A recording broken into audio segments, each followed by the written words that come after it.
But yeah, it's going to be a really interesting one. You know, I've got a fairly decent sized field for not a very big size track. Oh, the guys are saying only iRacing sound for some Should be reason. okay now. I think I forgot to press the button, so that's my mistake. Ah, okay, there we go, there we go.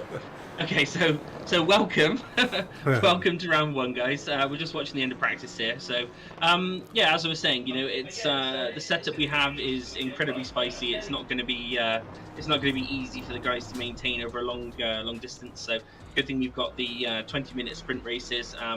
These cars, they feel quite robust, quite sturdy. You know, they're not as destroyable as say a Mazda, that kind of thing. So they should be decent on track.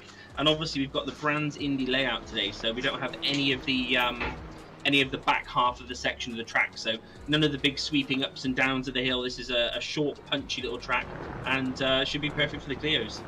Yeah, 100%. So, obviously, sorry about the start of that. So, just to say a little bit about what this series is, we're currently in 50-minute practice. We go to a 10-minute lone qualifying where the guys will have 3 laps to do in their qualifying session. The grid is made up where they finish in the qualifying. Doesn't matter about class. Obviously, if people are used to our GT3 series, we do try to put the drivers in class, but this one, being that they're only short sprint races, is where they finish out on track. We then have 3 fast and frenetic 20-minute races. Pretty much the first 2 following on from each other. 5-minute break for the drivers to either hone their skills or take a well-deserved break for 5 minutes before they get into the race number 3, our last 20 minutes out on track. So it's going to be certainly an interesting one for the drivers. And this track is quite tricky. Let's see if we can actually go on board with one of the drivers. Let's have a look with Kim, Andre Portland here, coming down through Graham Hill Bend. The cars are very understeery, so you've got to turn into the corners a little bit early on here as they're coming down through Cooper Straight, coming into Surtees. Another fast corner, fast left out, flat out pretty much in these cars before they get into the apex here of McLaren's before going through clearways, coming down into second gear before then starting to accelerate through. One of the things I noticed when I drove this car, Tom, was it's very... I thought it'd be full throttle around this track, but it's not. You really got to watch where you're fueling as they come up here into Paddock Hill Bend. Really a treacherous corner, trying to clip that inside as we see Kim do, getting down out the bottom of Paddock Hill Bend, right onto the outside yellow stuff. Make sure you don't get onto that the sand before coming up to Druids, down into second gear before accelerating again down to Paddock Graham Hill Bend. And it's going to be interesting. 23 cars on this track. All very close, exactly the same setup, so it's going to be interesting. Yeah, I mean, tonight it's going to be just on ability, isn't it, really? Because obviously with the same setup, the track temp and so on and so forth, it's going to be down to who's done the most practice. You know, who's put in the lap after lap after lap to get that consistency. And you know, we've talked about him in previous championships, but Thomas Wangen at the moment, top of the board. We know he's done a couple of 100 laps, was he saying, Andy, I believe, about the amount of practice he's done. So, you know, a phenomenal amount of practice for a Clio Cup, and deservedly he's at the top of the table. But these cars are they're not as easy to handle as you think. With that lack of ABS and the setup that we've got as well, it is prone to a little bit of sort of brake oversteer, but also a little bit of lift off oversteer as well. So you're able to actually sort of dab the brake, throw the car in, have it floating with the rear end sort of floating around, and then power it through with the front wheels. It's yeah, it's an interesting setup. It's definitely for the more racy drivers. So you know, some of our lower rated drivers will probably find it a little bit tricky, especially with the lack of ABS.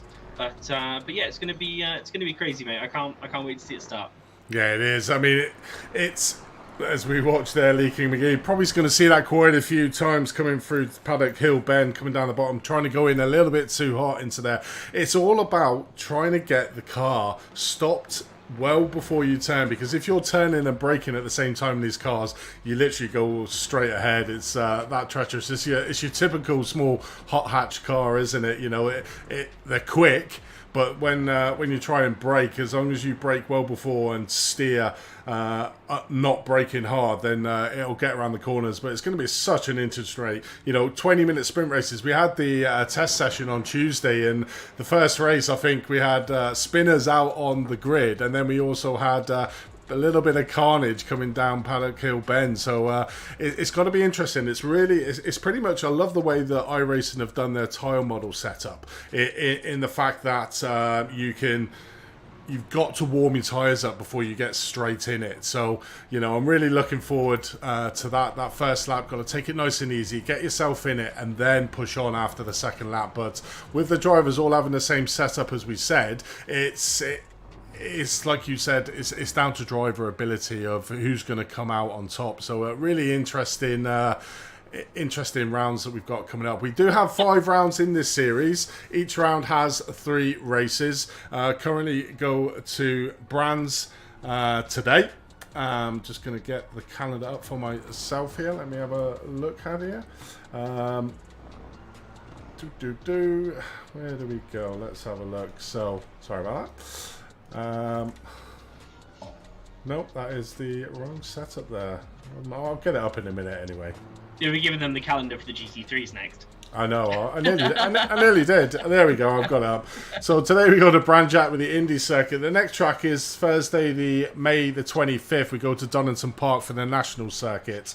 On Thursday the 1st of June, we go to Alton Park with the historic track layout. Then we have a 2-week break where we return on Thursday the 22nd of June at Knock Hill. On the international reverse, and then we finish up in round 5 Thursday June the 29th at Brands Hatch again, where it all started, but on the GP layout. So it's got some really good UK tracks coming up, and I think they're well suited for these cars, aren't they, Tom? Oh yeah, definitely. They're more of your sort of smaller UK sort of smash and dash type tracks. They're going to be interesting. Especially, it's nice that we're actually doing a full circle and coming back to Brands as well at the end. We're going to be able to actually open these cars up on the full GP circuit and really see what they can actually do once they sort of get up into the higher gears. But off to qualifying. Yeah, it definitely is. So that is the end there of the practice session. We go now into 10 minutes of solo qualifying. So we'll bring the times up as they start getting out on track. And let's join what is probably going to be our pole sitter. Like you were saying, he is one of these drivers that really puts the effort into doing a lot of the tracks. Let's ride on board. Let's see how he gets on. Just going out for this, but we expect him to be the one to be chasing here. But like you said, we do have quite a strong field really in that pro. We got a lot of the Track Scotland guys. A couple of them are not here tonight. That are very quick drivers that will probably push Thomas to the absolute limit as well. But just getting in, the lap is only around about 51 seconds for the top of the drivers, down to around about 53 I would expect for sort of the AM drivers as they come up. And we'll just have a look at Thomas's first lap here, coming up through the start finish straight, really getting the gears through the gears up into 5th, 6th. The sweet spot of these cars for changing gears is actually 5,500 revs, so a little bit lower than we're probably used to in like the GT3 cars. But a great exit there out of Paddock Hill Bend, coming up to Druids here, hugging that corner on the inside before getting on the power, coming on the outside, coming down the hill here into Graham Hill Bend, literally clipping the inside of the corner, running out wide on the exit using all of the track available, coming up the shirt thing, and obviously the left here would be going onto the GP, but obviously straight ahead into McLaren through Clio ways. A real treacherous corner in here. I'd expect to see a couple of cars maybe spinning it, but a very clean lap there from Thomas for an opener. Nice little banker for him, Tom. Yeah, he's he does what we expect him to do, doesn't he? He puts it out there, does a solid lap, and doesn't generally seem to have any issues. But fantastic lap there by Alexander Scoret. Incredibly close, 51.9 to 51.8. That's phenomenal driving by him.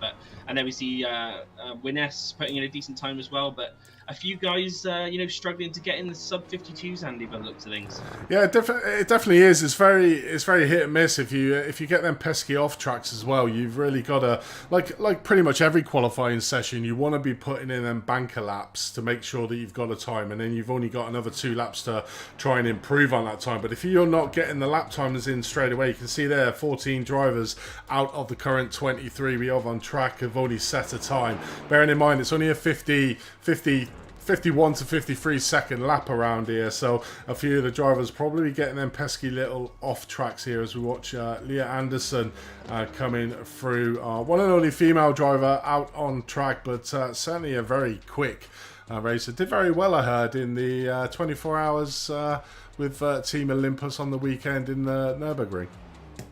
Yeah, they had a phenomenal result. I believe they won their class, I think. But you know, it's not surprising. I was racing around against Leah in the practice session we had, and she passed me. You know, admittedly I haven't done a lot of practice lately, and I imagine neither is she for these cars. But I'm just coming up with all the excuses I possibly can. But as we see her taking a bit of a spin there.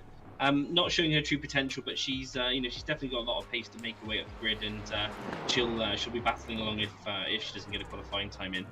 Definitely is. And Steve Pierce really putting it, laying down the gauntlet here, our Pro-Am driver in second place at the moment, 1 tenth, so 3 tenths off the second. Thomas Wangen goes faster again, a 151.67. Nathan Maximum, our Am driver, up there 2 tenths, just over 2 tenths of a second slower than Thomas Wangen. So a couple of the Pro-Ams and the Ams getting up amongst the Pro drivers here. Excuse me.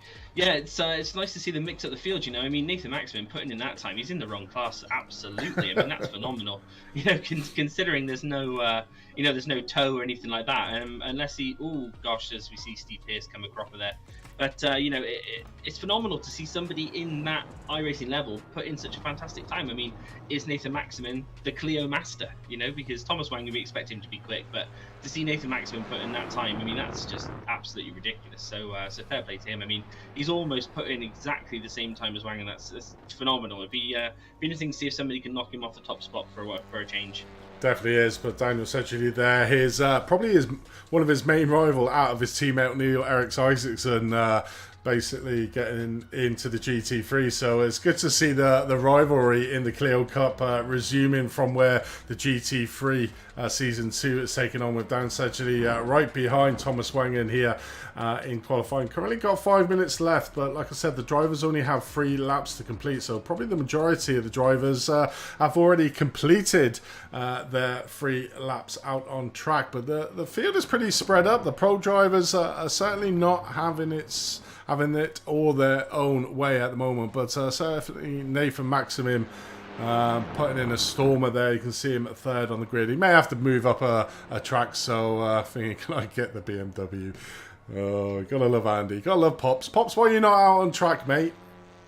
I was about to say the same thing. I mean, there Pops he is. You know, he's messaging. Oh, he is on track. Okay. He is there. He's in 23rd. You know, he's messaging in the YouTube chat while driving. So, you know, phenomenal effort there by him. So, you know, as we're looking at another member of obviously a lot of the leagues that we have, Paul Joseph List, that should be not Paul Joseph List. So I'm not sure what's missing off there, but yeah, unfortunately, you know, as I was saying, sorry, Paul Joseph Clist, one of the really well-known drivers from all the different leagues, and a strong racer with Olympus, and he's been having a lot of driver coaching and all that sort of thing. So he's you know, he's really making his way up in all the different championships. So it's going to be interesting to see what he can do here in the Clios as well. But normally a GT3 driver, so Clios might be quite a bit of a challenge for him, as it's quite a different layout and setup and so on and so forth. That sounds like Gordon Haig is trying to blow his engine up.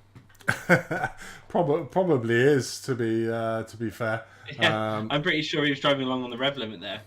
Yeah, oh yeah, it will be. So it's certainly going to be very interesting. But let's have a look, see if Gordon is he out? Yes, there he is. He's just pottering around the track. Our one and only driver out on the track at the moment. Yep, he is now the only driver. Literally just going around in first gear. Obviously warming his engine up. I don't think he needs to do that, though. Trying to boil the oil, as they say. But yeah, no, get it nice and loose. Yeah, it's, you know, we're getting a nice scenic view. Let's go. Can we go on board with Gordon and see exactly what's happening? We certainly can. He's I think he's changed his tune there now. Oh no, yeah. No, it's back to the same again. So I do like the inside of the car though, with the name on the dash there. That's pretty nice. Yeah, pretty snazzy. Pretty snaz. But But yeah, just obviously got a couple of minutes now. The drivers all prepared, all done pretty much their 3 laps. So you can sort of see the grid on the screen there of where they're going to line up for this first race. But we won't go through that yet. We'll go through it when we get out onto the grid. But great performance there from Nathan Maximum to be able to get to that 3rd place there, and Steve Pierce 4th place in the Pro-Am driver mixing up. Alexander Scret in 5th there, 3rd place in the Pro, but a lot of the Pro-Ams there mixing it up, and we can just look there, Lance Sorensen down in 16th. Yeah, I don't think that's going to really work that well, so we can sort of see there, but I don't think so, no. But yeah, it's going to be interesting. Let's have a look at the weather. Let's see what the weather's doing. So 32 degrees out on track. 11 o'clock in the morning on May the 18th. That's lying for UK weather, isn't it? 32 degrees. It must be one of them heat wave timings out on track. So certainly not the normal. That's for sure. Yeah, it's not that hot today. Definitely not. No. Probably. Yeah. Definitely not that sort of temperature, but crazy that what the sun can do, isn't it? At the end of the day, it certainly is. It certainly is. As come to very much the end of the qualifying session now. There's no cars on track because they only get 3 laps to do their fast lap. It's I like that aspect because it's either all or nothing, isn't it? You literally put it all on the line, or you lose it, in the qualifying. And you're a good one to talk about qualifying, mate. You're very quick in the race, but I don't think you can get a qualifying session down, can you? No, I can't. I need to have somebody in front of me in order to actually attack. That's the main thing. When I'm doing qualifying, I just sort of overthink it, and next thing you know, I've just driven off the track. So it's never been my forte. I mean, I can do a quali lap, but it won't be a good one. No, definitely not. But very close now to gridding up for our first race of the arena. So we'll lose our camera faces so you can have a lovely picture of the track here at Brands Hatch. It's going to be an interesting one. Obviously, let's watch out for Paddock Hill Bend on that first corner with all the cars coming down. It is certainly going to be an interesting layout when they come to the cars, as the cars are now starting to get on the grid here. Let's quickly run through the position. Starting off, Thomas Wangen in 1st place, Daniel Sedgley in 2nd, Nathan Maximum in 3rd, Steve Pierce, our top Pro-Am driver, in 4th, Alexander Scret in 5th, Craig Salter in 6th, Tom Heritage in 7th, Jens Goosens in 8th, Kieran Smart in 9th, Derek Crowther in 10th, Kim Andre Borkland in 11th, with Stuart Gibbons in 12th. In 13th place, we've got Michael Goff. In 14th, we've got Stuart Wyness. In 15th, Lee King McGee. Lance Sorensen in 16th. Gordon Hagen 17th. Is Frederick in 18th. Veergaard Olsen in 19th. Alexander Patrizio in 20th. 21st, Leah Anderson. 22nd is Paul Joseph Clifton. Heading out the field is our old Pops ourself, Andy King McGee. So that is the grid as we look forward to race day here and our very first race. And we look at, let's have a look at the pole sitter out on track. Mr. Wangen in his usual place. Daniel Sedgley there beside him on the right-hand side. It's going to be an interesting run up to the first corner here. It might be good actually going onto the blimp. No, the blimp's not in a good position today. So let's have a look. See, there's the lights turn onto red, and we are go here for the first 20-minute race of this Clio Season 1 Cup as they run up here into Paddock Hill Bend. Still Thomas Wangen keeping the lead. Got a great lead there on there as we see Nathan Maximum challenging Daniel Sedgley coming through Paddock Hill Bend coming down. As we look further down the field, just not like there's been any major incidents, so everyone's sort of got through as they come up through Druids for the first time, and we can sort of see here a lot of the drivers are pretty much just coming down through the field here. Coming out onto the track. Oh, a little bit of bumping here, but I expect this onto the first lap. Just letting them tyres warm up. They're pretty much the same. Michael Goff up two positions in P11. So he's moved up 2 positions on the track. But yeah, pretty much all relatively staying nice and clean in the first lap, which is always a good sign. Yeah, it's never nice to see an instant in the first lap there. But as we're coming down now, we're heading towards Paddock Hill Bend. How is it going to pan out with all these drivers coming in now at full speed? As we're watching on board with Kieran Smart, seems to be pushing the car. Is he going to bleed it out to the outside and end up in the gravel? Is very close indeed. Manages to gather its back together, but he's got a challenge down the inside on him. Oh, he's pushed wide. Oh, he's pushed wide out onto the gravel there, and he's now got to make a recovery and work his way back. And unfortunately, he's not going to be on the correct line for the left-hander Graham Hill Bend. Oh, and there we go. Yeah, it's completely on the inside there, Graham Hill Bend, and literally just hit one of the AKM Racing guys out wide there and moved him down. I'm not sure who that was. We can certainly have a look at a replay of it, but there's lots of fast and frenetic action out on track, and at the moment Kim Andre Bortland, a little bit of a gap between himself and Jens Goosens in 8th second, but you can see behind him Dan Crowder in 10th, Kieran Smart in 11th, Lance Sorensen in 12th, Stuart Gibbons in 13th. They're all literally following a big long train here, coming up through Paddock Hill Bend for the 3rd time here, coming down the hill up to Druids. I mean, it's just great racing in these little cars here as we tip over into 2 minutes in of this first 20-minute race. Yeah, it's crazy, 2 minutes in and there's already been so much action. It's absolutely insane. One thing would be nice if we can ride on board with, let's say, let's ride on board with Nathan here and see what's going on. These cars themselves are unbelievably twitchy. It's hard to get a sense of how aggressive this setup actually is. So when you're riding on board, you can really get a good sense of how much rotation the cars have. As we're seeing there, a challenge against Paul Joseph Clist, a little bit of rubbing from Michael Goff just behind. Paul's managed to gather it up though, and now he's using the exit and running his way all the way down the Brabham Straight. Hopefully he'll be able to stay away and maintain the lead as he works his way down into Paddock Hill Bend. But a bit of a challenge on the inside as we're moving up now towards Thomas Wangan. Oh, he's pushing it up wide there, right onto the edge of the gravel. He's got a challenge down the inside from, it looks like Derek Crower, I believe, or is that Nathan? It's just Nate. We're watching Nathan Maximum here on the in first place at the moment. He's managed to overtake both Dan Sedgley and Thomas Wangan to get to the front of this grid, so certainly looks like he is in the wrong class here. The AM driver currently leading out this way. Thomas Wangan in 3rd place there, been overtaken. Probably not a normal place we normally see Thomas Wangan when we're looking out on track here, but Thomas Wangan currently in 3rd place as we watch him here. He's followed by his teammate here, Alexander Scarrett. Coming down through Paddock Hill Bend for probably about the 4th time here, coming up into Druid. Let's have a look further back in the field. This epic battle that's ensuing further back as we ride on board with Lance Sorensen currently in 12th position. You can just see the timings super close throughout pretty much the field. The biggest gap there is between 4th and 5th of Tom Heritage, being 2.5 seconds, but then it's pretty close for the rest of the field looking further back.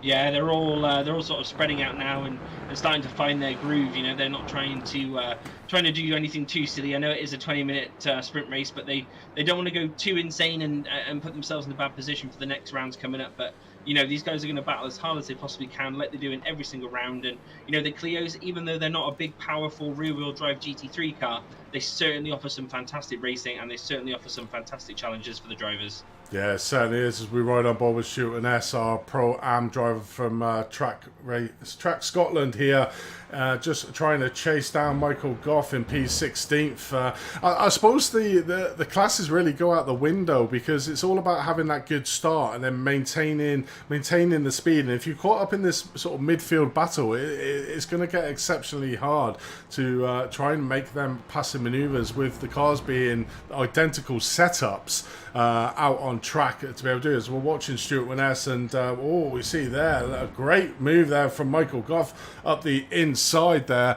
of Velgard Olsen for that P15th. That was a great onboard view there of watching that battle there, and a great position gained for Michael Goff, currently up to P15. Yeah, fantastic move there. He's a well-known driver. He always does it well, but he's got some work to do. He's not going to be able to just send it on everybody as he works his way up the field. He's going to find himself against some harder competition, and they're likely to defend and not give it away that easy. No, definitely not. As we're riding on board here with Jens Goosens, currently in P6, but under a lot of pressure from Steve Pearce in 7th. Craig Salter there in 8th, just behind. So these three are super close together on track. There's that little bit of a gap between Jens Goosens and Tom Heritage for 5th place, but Jens is really very much looking in his rear view mirror at the moment to Steve Pearce in 7th place, with Craig Salter in 8th place overall. But them three quite close together. But you can see Kim-Andre Bortland on the background, only 0.6 of a second off this close battle. But there's battles throughout the field wherever we look. Gordon Hay currently down in P19th, having a little bit of a look, trying to look at Yves Frederick in P18th in front. But you know, from top to bottom, you're probably talking about 6 seconds. If we look at a track map here, let's put the track map up. You can just see how close the cars are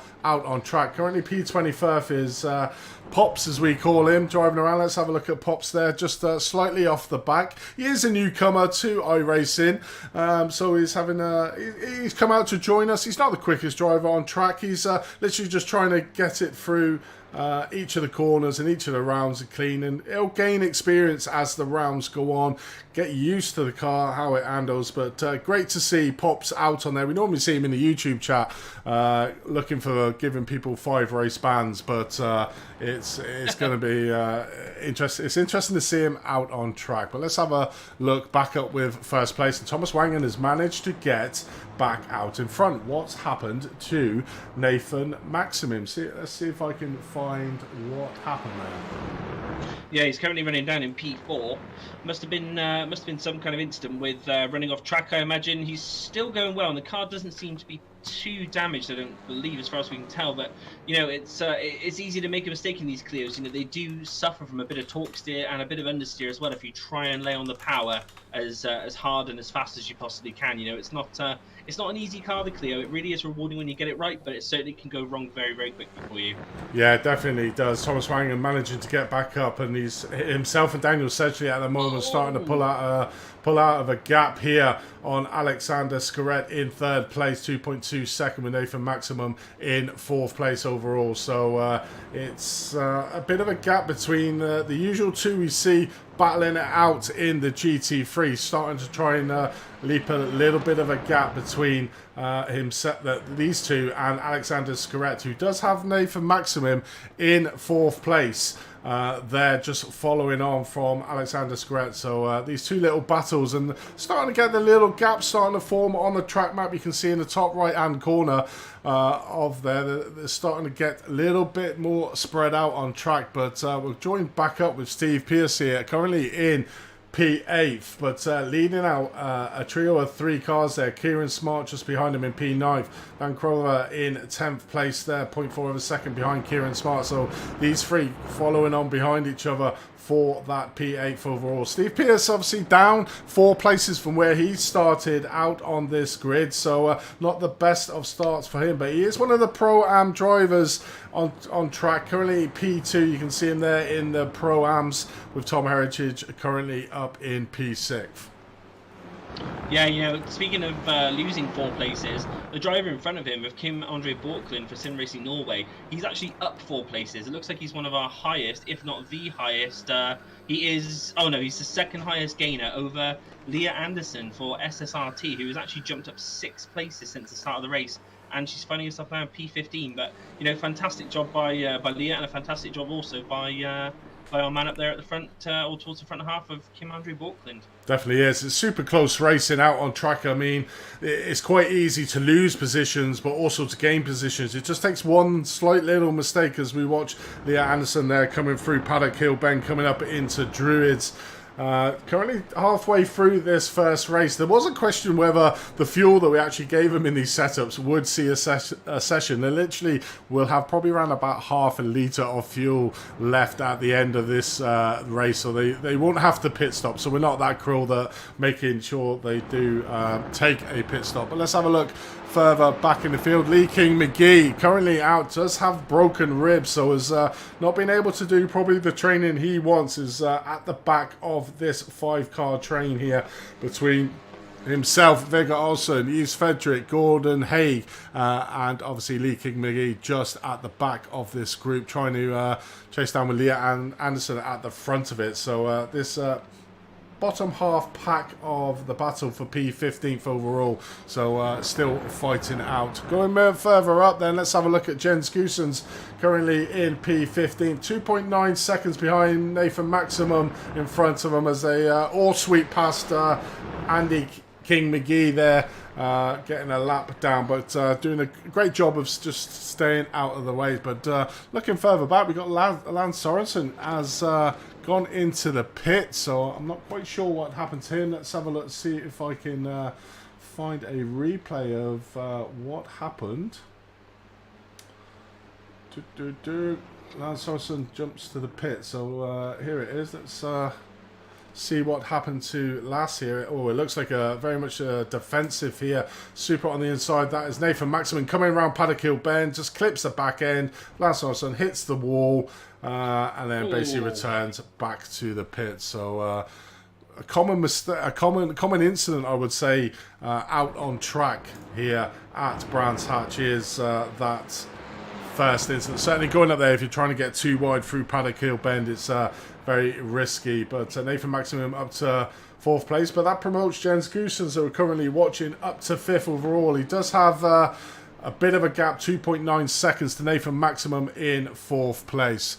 Let's have a look at further back some of the other drivers we haven't really looked at yet. Let's have a look. We've got Stuart Gibbons here from Blade Designs, currently running in P11, up 1 place from where he started.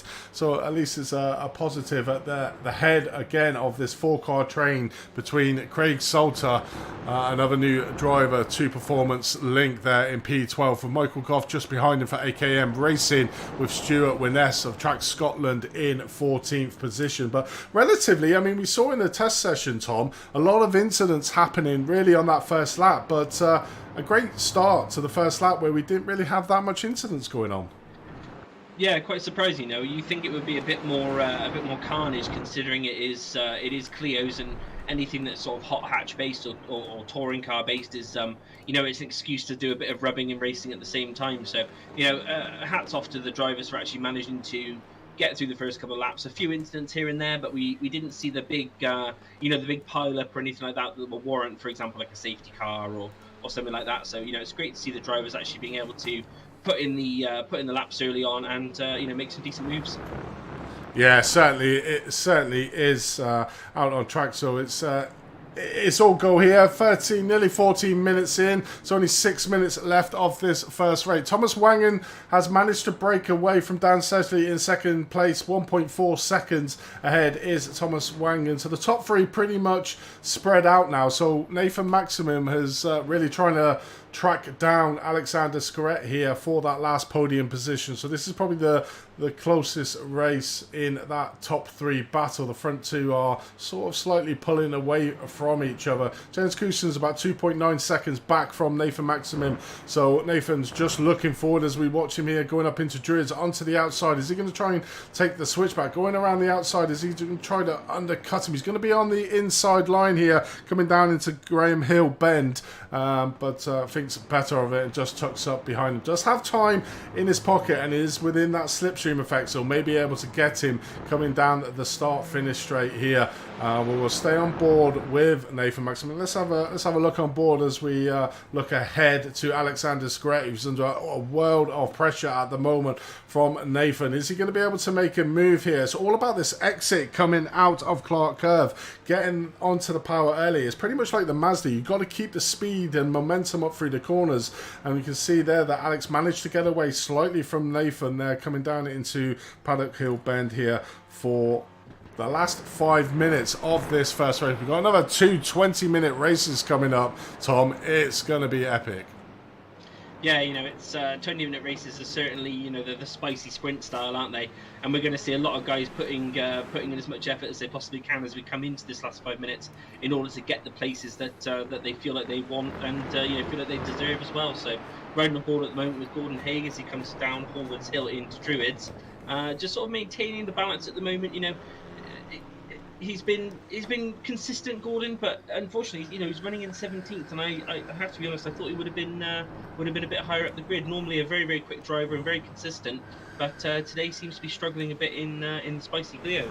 Yeah, it definitely is. I mean, it's a different car. We base the classes off the iRacing, but it depends what car they've done all their training in, and I pretty much say a lot of them haven't got their iRacing in these Clios. As we watch Gordon Haig trying to get up the inside here of Leah Anderson, coming up into this could turn into a little bit of an issue. Side by side, coming up to Paddock Hill Bend. Can they keep it nice and clean? Gordon Haig just manages to get ahead of Leah there. I think Leah probably backed out thinking, I'd rather end the position currently in P17th than get crashed out of the race. But these two having a great battle out on track. And looking further forward, we go to Tom Hetridge in 6th place, who is trying to track down Jens Goosens in 5th at the moment. So a bit of a battle with Kim Andre Borkland not far behind there. Nathan Maximin, you can see in the timing tower, slightly getting a little bit off pace from Alexander Scoret. So Alex is trying to put down a little bit of hammer, 10th of a second faster on that last lap. But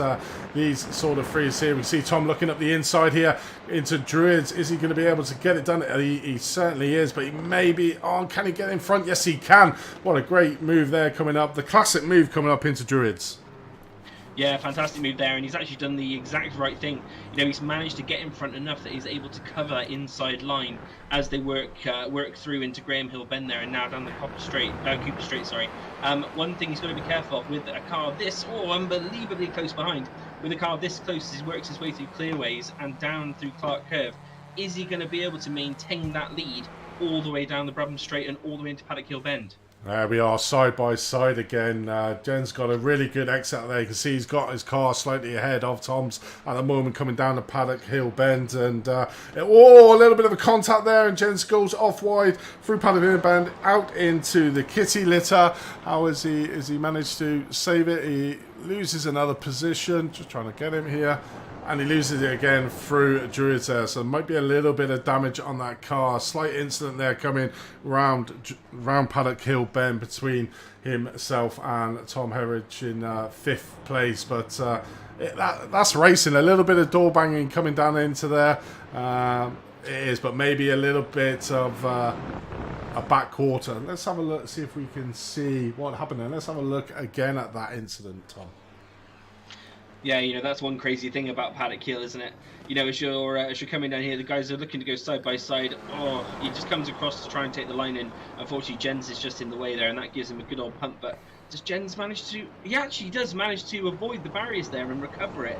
Fantastic driving. Unfortunately, he just locks up on the brakes there because he's been carrying a bit too much speed off the racing line. The track's not as rubbered up there, and he's just slid out into the kitty litter, as you said, mate. Yeah, he did a great recovery job to get it back onto track coming up into Druids, and then lost it into Druids. Obviously, coming off the track, missed his braking marker coming into Druids, and just pretty much overshot it. Probably like we said at the start, Tom, is put too much pressure on that brake, and then basically just the car just went forward. As we move back to Steve Pearce coming in P11, chasing down Stuart Gibbons of Blade Design there in 10th place. All over the back is Steve Pearce, another one of our GT3 drivers, trying a little bit of a slower car. I actually love these slower cars. I think it's a lot better racing than often the GT3s, because it takes a little bit more skill and it's a little bit more fun. As we can see the white flag being raised there by Barney. Let's have a join with Thomas Wangan, who is already coming through Graham Hill Bend, coming onto Cooper Straight, so pretty much halfway through his last lap. Has a 1.5 second lead over Dan Sledgy in 2nd place. Alexander Scoret has managed to break away from Nathan Maximum in 4th place. But our first winner here at Brands Hatch Indy Layout for a very first race in the Clio Cup is Thomas Wangan here, as he comes across the light, flashing his light. Daniel Sedgley there in 2nd place, with Alexander Scoret in 3rd place. Just let's have a look further back. Kieran Smart just on the back of the train. You can see there Kim Andre Borkland trying all the best he can to get past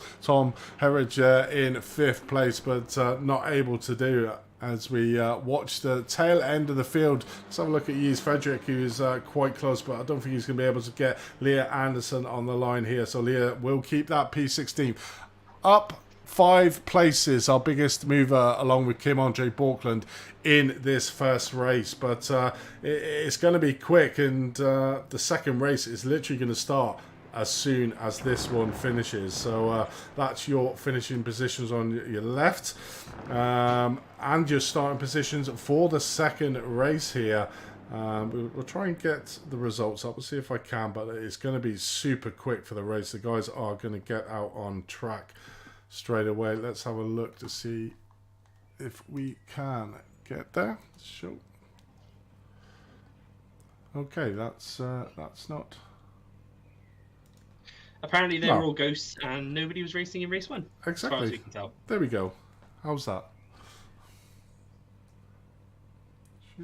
Oh, there we go. I'm just having a listen to the driver chat at the moment, and a few people making apologies for early contacts and things, but yeah. Yeah, it definitely is. So Thomas Wangen first, Daniel Surtees second, Alexander Square in third, Nathan Maximum in fourth, Tom Hetcher in fifth, Kim-Andre Borkland in sixth, Kieran Smart in seventh, Dan Coda in eighth, James Goosens ninth, Stuart Gibbons 10th, Steve Pearce 11th, Stu Willis in 12th, Michael Goff in 13th, Craig Salter in 14th, Vega Olsen in 15th, Leah Anderson in 16th, East Frederick in 17th, and Lee King McGee in 18th. Further back, let's have a look further back. We have in 19th, Alexander Prodrizio, Paul Joseph Cliss in 20th, Gordon Hagen 21st, and 21st, second, Ali Me with Lance Harrison. And there we have our race number 2 is well underway here as the lights go green out on track as Thomas Wangen manages to keep that lead as we watch him through Paddock Hill Bend, looking like most of them again got through all nice and clean. I did see a car on the inside of the track. Kim-Andre Borkland, I don't think he actually got down track. Is he on track? No, he did not start the second race.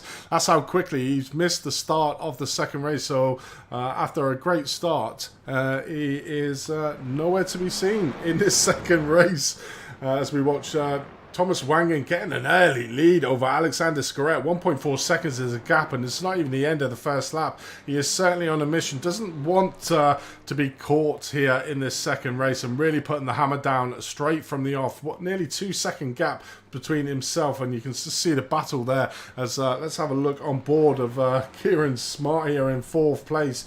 Just trying to look down the inside, and there is Alexander Square again. It's slightly wrong through Paddock Hill Bend. He was literally sideways as we come through there, and contact Alexander Square off on Paddock Hill Bend. Yeah, not looking overly stable there. Managing to collect the inside of the car in front of him, but managed to both maintain the balance and keep the car going for now. So it's these Clios are awfully spicy, especially with the cold tyres. It's not an easy car to drive, and we've said it before about since the iRacing time models come up. Let's have a look here. Steve Pearce getting involved here. Look at the absolute carnage through Druid. Literally about 5 or 6 cars, all managing to get through a little bit, but there's a spinner there. Who is that's spun around? And Steve Pearce again spins around, coming down into Graham Hill Bend. So getting a little bit more spicier in this second race, that's for sure. Yeah, race 2, everyone's got a bit of a hang for the Clio, and they're going full aggressive this time around. They don't want to fall down the grid and get the places they had last time. People are going maximum attack, and as you can see, the grid is still only divided by a small amount of time. Apart from Thomas Wangen out front with 2.2 second lead, and Dan said she's sitting 1.2 seconds behind Tom Heritage. The grid is still quite compacted, especially in that midfield at the moment. Certainly is. As Nathan Maximum, we've just seen him there past Paul Joseph Cliss up to P15th. He was a big loser in that opening lap, down 11 positions from where he started. Finished up, I think it was 4th or 5th in that race, and finds himself after that first lap down into P15th. Just that one little mistake, and we see there, I think that was Alex Patrizio there, just sliding off. Going through it, got it a little bit sideways, managed to save it coming through Clark's Curve, but that Clio Ways is a really tricky corner to get right. If you get that wrong, then we'll see what happened to Alex there. He literally got the car sideways and lucky to keep that car on track. Yeah, just as you're coming up over the crest into clearways, there's it starts to go slightly off camber as you push into the right-hander there. The braking, you really do have to modulate the pedal. You don't want to be squeezing too hard just as you come over that crest, because you're going to find yourself locking the brakes, and as soon as you lock them, you find yourself going into panic mode, and that unfortunately sometimes makes you apply the brakes a little bit more, and that can definitely put you into the wall. But Patrizio's done a fantastic job there and made a fantastic recovery, considering how bad that could have ended up for him. So it's he's doing what he can, and it's good to see people being able to recover the car and keep going at this early stage in race 2. Yeah, it definitely is. As we look at Pops, Andy King McGee here, currently up in P16th. Keep it going, Andy, in your second race, mate. You're doing well. Keeping it nice, clean, and consistent is probably one of the things, even though this is a sprint race and everybody goes gun-ho into the first opening couple of laps, and you can really impact your race on that. But keeping it clean and consistent, as we see Andy here at the moment, is up to P16th, up 6 places from where he started. So a lot of incidents happening behind him. We got Vergaard Olsen in the pit, Alexander Scoret in the pits, obviously after his earlier incident we saw come around Paddock Hill Bend with Stuart Winness. Nothing Stuart could have done there. I think Alexander was going already sideways around Paddock Hill Bend, and unfortunately Stuart clipped I think the back end of him to push him round, but it's all go here. I'm just having a look to see. Let's have a look at a replay of Vergaard Olsen. Whoa! That's Vergaard Olsen there. That is coming, I think that's Cooper Straight there, coming out of Graham Hill Bend, literally causing a bit of contact. The cars were super close together there, and unfortunately a little bit of a tap caused that train reaction. Unfortunately, Vergaard is probably out of this second race. Yeah, quite a heavy contact there, and we did see another car in the background there actually ending up on the side of its roof. As we see, that's Andy. Come on, maintain it, Andy. Keep it on the track. Druids. obviously, yeah, the famous Druids obviously gone a little bit deep there, and just managing to recover it. Sort himself out, get the nerves settled again, and carry on. But speaking about gaps and distance, I have noticed Thomas Wangen's lead that has now dropped down to 0.2 of a second, whereas it was out in 2 seconds, I believe, towards the beginning of the race. It's nice to see Daniel Sedgey putting some pressure on the infamous IGL Coatings driver there, and he's also got Kieran Smart and Tom Heritage for company. Yeah, I think Kieran has now probably got to grips with the cars. Probably is. I don't think he's done a lot of practice as Kieran in these Clio's Cup. Obviously, that first race, 20 minutes, getting the handle of it, and now he's back up into third place. And you can see these top 4 at the moment. Tom just slightly off the back, 0.5 of a second off Kieran, but all super close. So Thomas Wangen has got some company at the front end of the field, and again, it's in the form of Daniel Sedgey from Olympus Esports there in second. Kieran Smart trying to chase down Daniel Sedgey there in third place as well. So these 3 at the moment, with Tom just hanging on to the tailcoats of Kieran Smart, and you can look see further back there how close it is. Jens Goosens, you got Stuart Winness leading this group. Jens Goosens, who we're watching on now. Derek Crofer in 7th place. Craig Salter just behind him, and then Leah Anderson. So there's some really big gainers in this second race. Our biggest gainer at the moment is Lars Sorensen, up 12 places in 11th position. So it just shows how easy it is to gain places in this championship if you take it nice and clean, because the carnage that happens around you normally doesn't just affect one car. It normally affects a multiple of cars because the racing is so close. Yeah, that's one nice thing about these cars, isn't it? Especially things like as well with the Mazdas or the GT86 as well.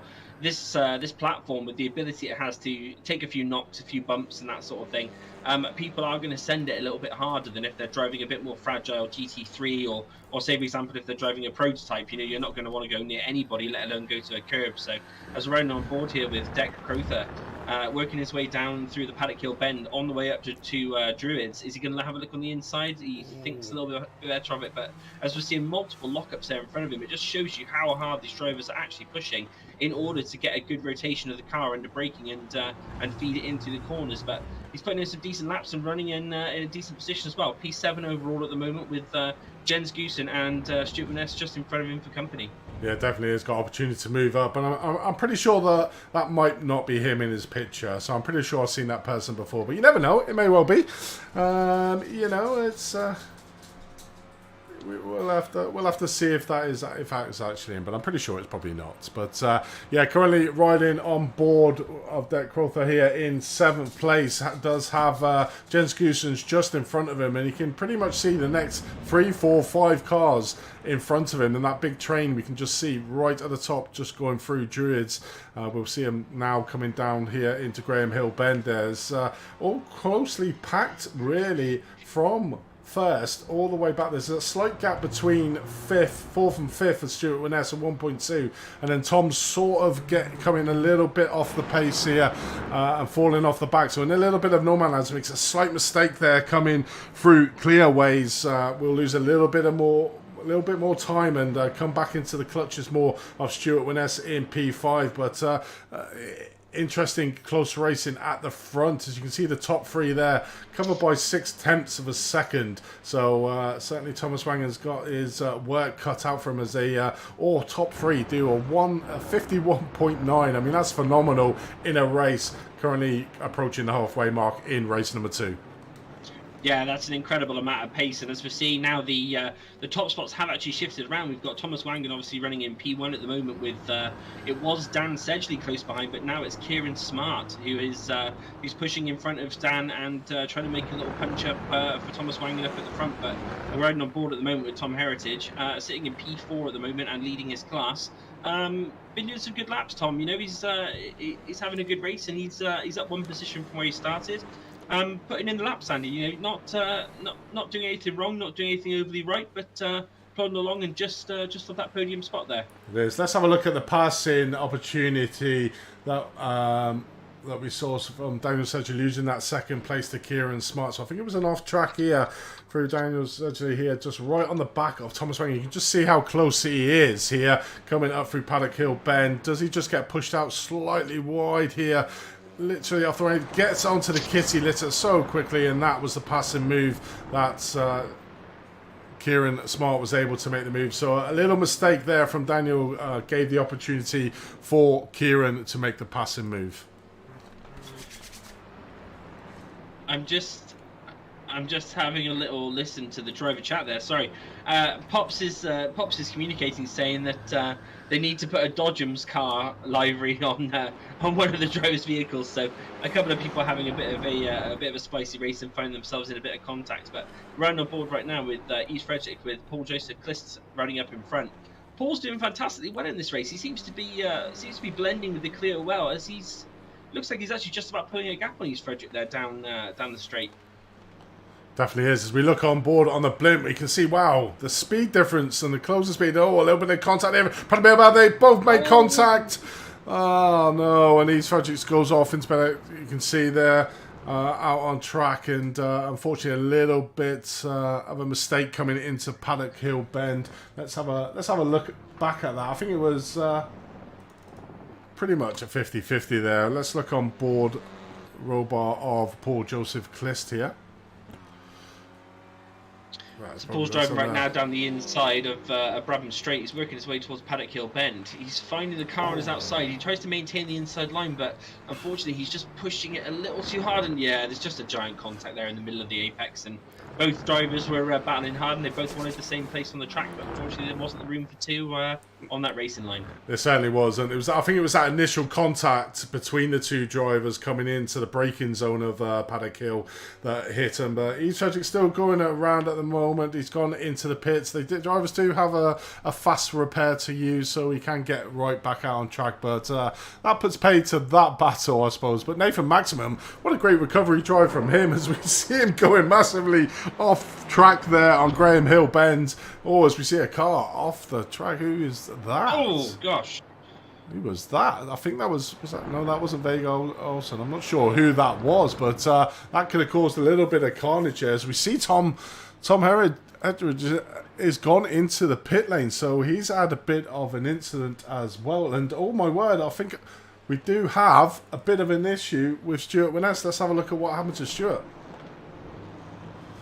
So coming around Graham Hill Bend here, nearly four wide, literally. Oh my word, that was just like a concertina in effect, and literally four drivers. That was the incident we actually just saw there, but before we caught the tail end of it with Nathan Maximim. That's probably why he's up a few more places with the three of them drivers getting involved in a little bit of contact. Yeah, I can't tell honestly if that was commitment or craziness coming through that part of the track. But you know, at the end of the day, Brabham Straight's not wide enough, is it?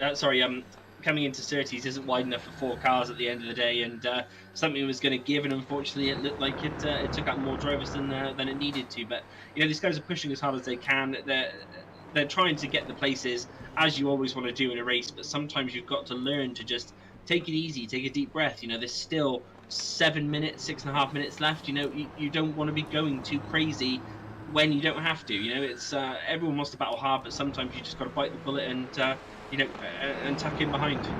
Yeah, you can see there the track map. This second race has really been split a car. The cars spread pretty much around the whole track. There's a big gap between 23rd and 17th. We can see there out on track before the start finish, but pretty much everywhere else there's little mini battles coming on. And let's have a look at one at the moment. Leah Anderson is trying to track down Nathan Maximum. Nathan's gone into the pit lane.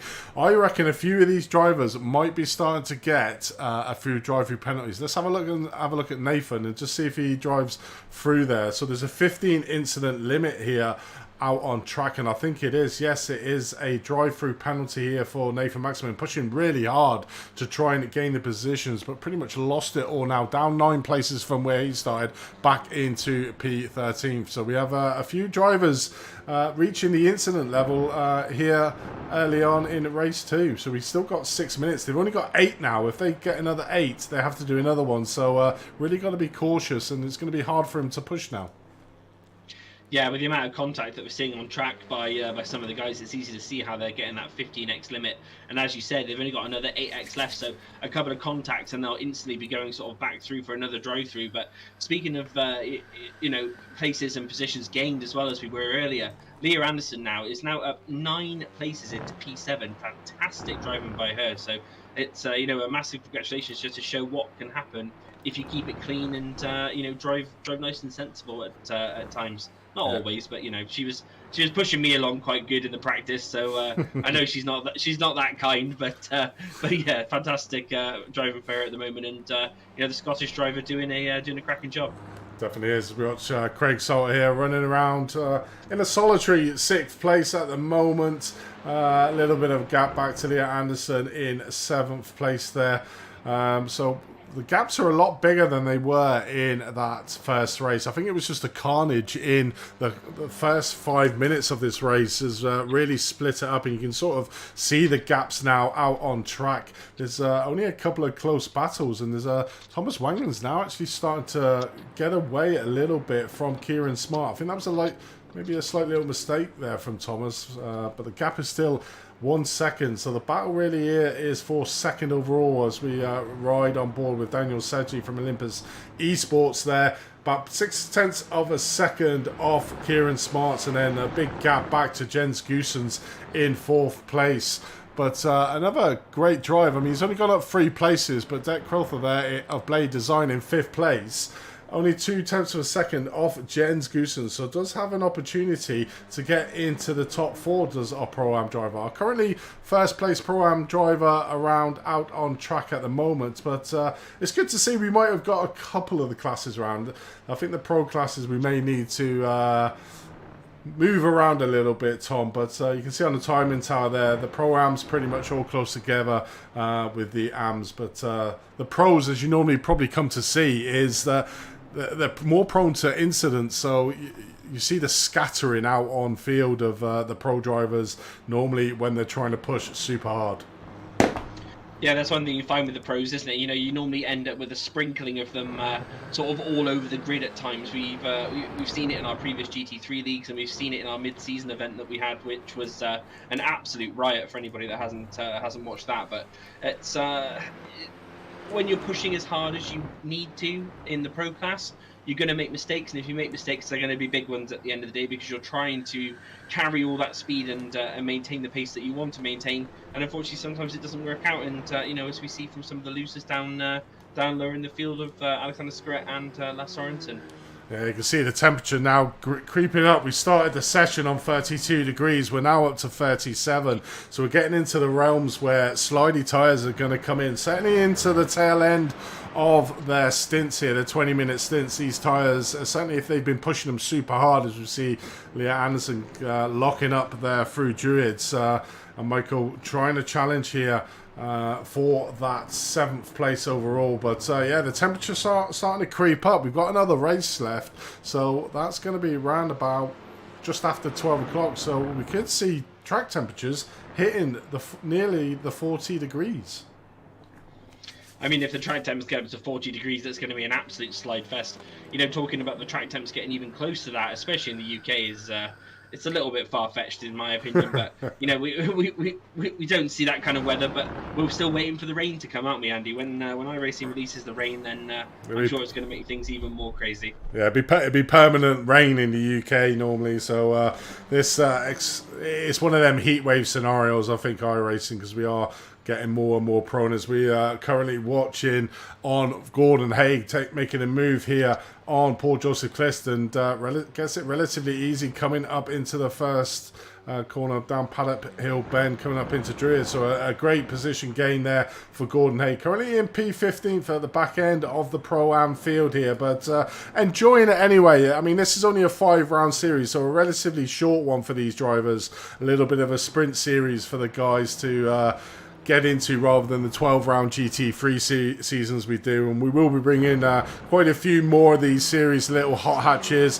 I think we are looking at doing the super trucks next, which if you haven't looked at them, have a look at Apex Racing TV for the super truck season they did. It was probably one of the best seasons that I've actually raced in. It was just carnage, and it was just such a laugh. I don't think I've heard commentators laugh as much as I did of that series, but I'm pretty sure that we're going to be getting one of them up very shortly as well. So keep a look out. If you do want to have a look at our Discord, it's down below in the links. Just come and join us in the Discord channel, see what we've got going on, join the community and get involved. There is places out on the grid still for this Clio Cup, so come and join us on the grid for the next round out in Donington Park. So have a go there. But this is the end of the second race here, and Thomas Wangen managing to get that first place. Kieran Smart in second, Daniel Secchi just behind after that little mistake we saw going down Paddock Hill Bend, giving Kieran Smart that position.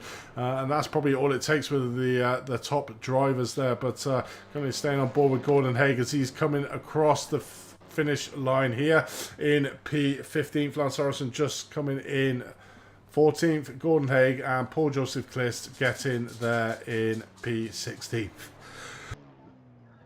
Yeah, fantastic job by all the drivers out there. You know, big shout out to Deck Crowther actually getting that P1 spot in Pro-Am. Fantastic drive by him, and doing it for the Blade Designs team.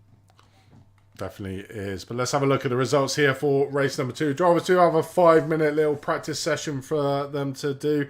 But in first place, as usual position, Thomas Wangen managing to secure first place, but he didn't have all his own way. Sorry, yeah, I nearly had to sneeze there.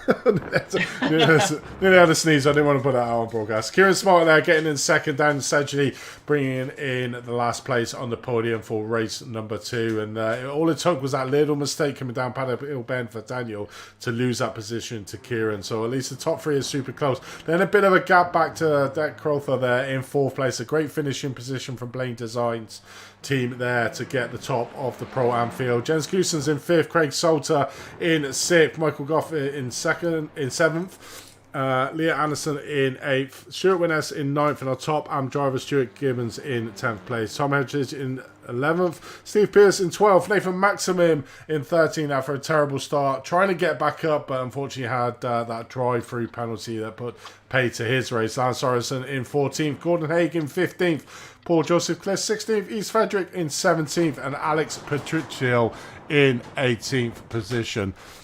Looking further down the grid, let's have a look at the tail end. 19th we had Alexander Scorrett, Andy King in 20th position, Pops, Vega Olsen in 21st, Kim Andre Borgman in 22nd, and last but not least was Lee King McGee in 23rd, 14 laps down. So pretty much gave up a lot earlier on, but 2 races down, mate. I mean, I think we need these 5 minutes for a little bit of a breather. Yeah, finding the commentary's coming thick and fast at the moment, isn't it? These Clios are not disappointing. They're doing what they're supposed to do. They're giving you that hard, fast-paced battling. And as far as we are in the commentary booth, it makes it a bit of a tongue twister at times for you to get all the information out there and keep everybody updated. But fantastic driving from race 1, especially. Very impressed with the guys keeping it as clean as they did, and a couple of silly moves in the second race. But at the end of the day, it's Clio's. It's going to be some hard battling, and on this type of track with this type of track condition and the setup that we're running, it's not an easy car to handle. It's not, but it's great. It's great racing. It's great for our viewers to be able to watch these sort of races out on track as well, because it's just action wherever you look with these little cars and close battling. It makes it for really entertaining racing. And having the fixed setup is, you sometimes find with the open setups is that people get big advantage out on track because they know how to do their own setups. But having the level playing field of the fixed setups makes it for a lot closer racing. And the setups we do have for this season is which has been kindly done by Olympus Esports is a really good setup. It's nice and clean. It gives you that slight edge and it doesn't take all the fun out of it, but it can also, like you say, be a little bit spicy, certainly if you try and push it a little bit too hard on them braking zones. And without having that ABS that you have, that a lot of drivers are used to in that GT3 setup, it's a little bit harder. You got to be really careful and nice and smooth on the braking. Yeah, it reminds me of driving the old GTEs around back in the day when I sort of first started out in iRacing, finding that you've got all this grip, but all of a sudden just a little squeeze too hard on the brake pedal and you're sliding off and putting yourself in an awkward position. And unfortunately, it's just a domino effect. You start to slide and you can't recover, and if you pushed it too deep, you're supposed to go in slow, come out fast. You're not supposed to go in so fast that you're sliding on the brakes, skidding, and next thing you know, you're ending up in the kitty litter.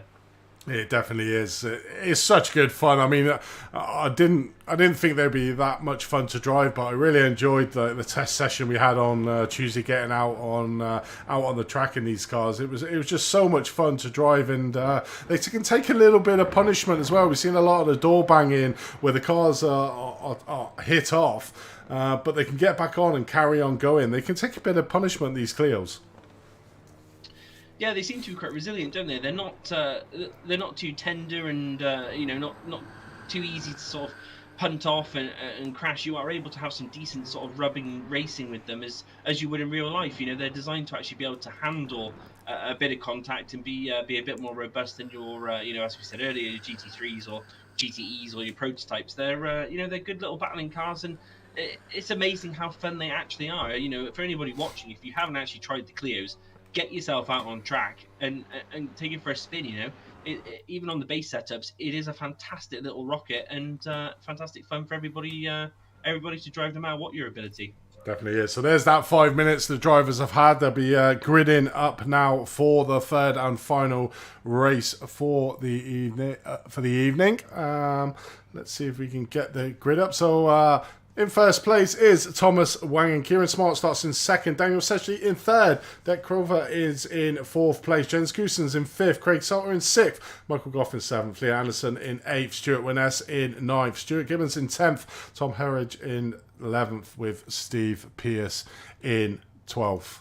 In 13th place, Nathan Maximin, Lars Orison in 14th, Gordon Hagen 15th, Paul Joseph Kliss in 16th, East Frederick 17th, Alex Patricio in 18th, Alexander Scret 19th, Andy King McGee in 20th, Vega in 21st, Kimadre Bortland and Lee King McGee heads out your last finish. But let's have a look on board the start of this third race from the point of Nathan Maximin coming up into the third corner, just to see how much carnage it is riding on board with one of the drivers coming through Paddock Hill Bend. Oh, he takes a really nearly got caught out by the driver in front of him, of Tom. I think that was Tom Herridge was in front as they come up here into Druids for the first time. Nathan on a bit of a charge here, literally not taking a little bit of bump and grind between Leah. Leah gets pushed out. And we see there bit of carnage in this third race. There's about 6 or 7 drivers involved in that incident there, but I think he got a little bit of a tag from behind. You can see 1, 2, 3, 4, 5 cars there just caught up with that incident. Yeah, fantastic start for the guys there. You know, it's as we always say. You know, it's Clio's. It's gonna be carnage no matter what happens. And to see action already this early on in the final race, it's you know, it's good to see, mate. It certainly is. Let's have a look back and see what happened there. Let's look back at... he did get a really good start. He was really pushing on quite well. Let's have a look from the blimp to see if we can see. Look at the carnage. Starts off... Nathan Maximum round the wrong way, then it just falls that cascaded effect. I think that's Paul Joseph Kliss behind, 2 of the IGL Coatings guys on the outside as well. So they all managed to get going. Like I say, these Clios can take a little bit of licking when it comes to the damage. So all the drivers are back on track, but a lot of drivers are a lot further down than they thought. I think the biggest loss in that is probably Leah Anderson, down 10 places from where she started. Yeah, unfortunately for Lee, you know, it's not the result she was looking for. She had 2 fantastic races earlier on, but to find herself 10 positions down is definitely going to knock her. But it's not going to keep her down. You know, she's a good driver as we've seen so far. She's consistent. She's solid. She's going to make her way up the grid as fast as she can, and you know, not take it lying down. No, definitely not. As we ride on board with Alex Patricio here at the back end of an extremely large queue of cars up in front of him. So not at the best of opening 2 races as Alex currently finds himself in P16, up 2 positions, but there is another position gained as we see Kim Andre Bortland going wide around Druids there, just trying to probably outbrake himself a bit. So nice easy position there, and Alex has managed now to get right onto the back of Craig Salter in 14th position. So it's game on for him at the moment, and he's got 1, 2, 3, 4, 5, 6 cars, so he can easily get into the top 10 here if it all goes his way. But yeah, not at the best of opening 2 rounds as Alex, but as a striking livery, I think somebody went crazy on the chrome, I think. Yeah, it's nice to see the guys putting in the time and going, you know, going through the effort and everything to actually make good liveries for this little short season. And you know, hot hatches is fun, and we're seeing a few more liveries that they're a bit more crazy and a bit more energetic than we'd normally see from some of these sort of the bigger seasons and bigger series where the guys are taking it more seriously. So you know, we've even got Elmo driving around today, and that's fantastic to see the guys putting in the fun and you know, making it exciting as it should be. Yeah, so Dretgolfer here in P5 at the moment, just down 1 position from where he started this 3rd race, but has had a good day at the office, has Deck there. I think obviously P4 in that 2nd race at the moment, in the battle for the top positions. In that train of cars from P1 all the way down to P6, covered around about 2 or 3 seconds. You can just see them all there. The first place right at the top of the screen with Dan Sedgley going through. Dan Sedgley's managed to get past Kieran Smart to take that 2nd place on there. So Dan will probably be mindful of the mistake he made in that 1st race. But I think everybody's just trying to chase down Thomas Wangan at the moment at the front end of this race. He's pretty much led from start to finish. In every single race. The guy is an absolute machine when it comes to... But he puts the practice in, and like they say, practice makes perfect, and that's fair enough to Thomas, is that he puts the practice in, understands the car, and can get the best out of it. But at the moment, it's good to see he's getting under a bit of pressure as we watch Daniel Sedgley here, just going down the inside, managing to get that 1st place there. Great move from Daniel Sedgley coming through Paddock Hill Bend to take over the lead, but you see Thomas Wangan coming back on the inside, so it's a door banging. Daniel Sedgley goes slightly wide, and that is going to let Kieran Smart through into 2nd place, James Goosens as well, but Daniel Sedgley does have the inside line here for Graham Hill Bend and manages to take that 3rd place. But wow, great move. Let's have a look and see if I can find that passing move to get the position done. Here we go. Let's have a look back at the move. We just slightly missed the move because we were looking further back at Kieran, but let's have a look on board here of Daniel Sedgley. Got a great slipstream, just tucked down the inside, kept the car nice and planted, just got that inside line, and unfortunately Thomas didn't have anywhere to go. Tried to come back on the inside, got up on side by side into Druids, and then a slight bit of contact between the 2 drivers, but luckily Daniel was still able to go. But Daniel certainly not giving Thomas all his own way. Yeah, not giving a single inch to each other there, and that's that's that fantastic kind of racing that we want to see up in the Clios and in any of our series that we have. We always have good, consistent, hard battling no matter what season we're running, and it's great to see. As always, we see contact there, a little bit of a rub from Kim-Andre Borkland, just squeezing his way through there. It looked like on what's that? Craig Salter. Oh, Craig Salter, thank you. Yeah, squeezing just through on Craig, and a little bit of a nudge here and there. That's what you expect from the Clio Cup. Yeah, let's have a look at what happened between that incident there from Craig Salter coming up into Druids. Is that Druids? Yeah, just getting through Druids, coming out of Druids. Coming down to Graham Hill Bend. Kim-Andre Bortland just on the inside. Oh, no, that's not the passing move. It said it was the passing move, but clearly not out on board. You can see there these three between Craig, Kim and Nathan Maximum, who's at the back end of this grid, is certainly a lot of action going on between them three. They're still in a long line. You've got Kim-Andre Bortland just heading up that we're just looking at. Just behind him is Nathan Maximum with Craig Salter just behind Nathan at the moment. Nathan's seems like a very quick driver, but is probably one driver I'll probably take him to begin with. Was Arias Yomantas back in the early days. He was an extremely quick driver, but was very much prone to making slight mistakes, and I think that's where Nathan is at the moment, is that he's very quick. We saw him obviously in the qualifying up into the top echelons of the field, but made slight little mistakes. Come out. Oh, as we see there, that was a big hit, and Kim-Andre Borkland just gets taken off into the first corner, round the wrong way, and I think that is him going to be out of the race as he tries to get his car turned around. Yeah, really unfortunate for Kim-Andre there. He was actually up 10 places from his original starting position, and he was across the racing line ever so slightly there. But yeah, it's not good to see a Clio in the gravel, and Kim-Andre will be kicking himself there for that incident. But unfortunately, that's sometimes that's how racing is, and he's just got to recover himself. And if the Clio is still drivable, make his way around or pop it into the pits and get himself settled.